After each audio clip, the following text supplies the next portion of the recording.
parameters 7 and 8, flow speed compensation. Well, let's say you have a process where you have constantly 10 milligram per cubic meter, but a very, very high fluctuating flow speed. Let's say, like in this case, from 0 to 20 meters per second. Now our probe would react on that change in a way that it would increase with the higher flow speed the reading.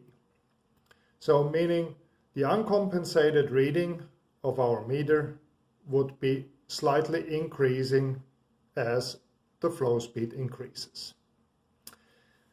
Now the S300 has the possibility to compensate that effect by simply hooking up the 4 to 20 milliamp output of the flow meter and give these values a meaning.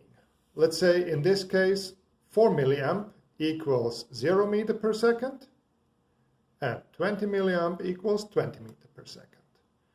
If you would do that, your reading curve would be a straight line at 10 milligram per cubic meter over the whole range of velocity. Now, how to do that in practice?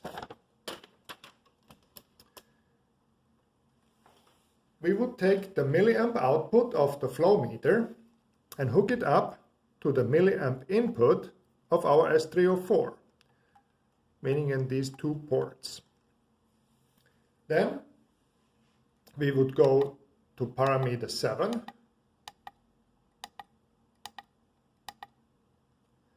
This is already 0 meter per second. That's okay.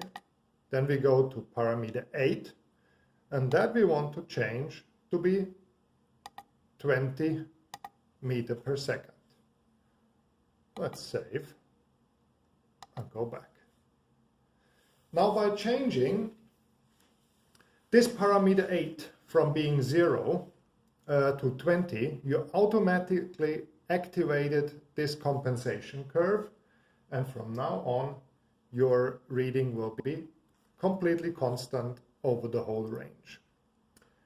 One more remark, both the default values for parameter 7 and 8 are 0. As you change one of them, it will be enabled automatically.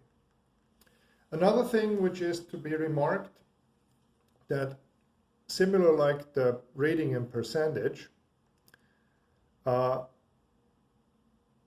first digit is the parameter number, then you have integer values, then you have a dot as a separator, and the last value is a digital.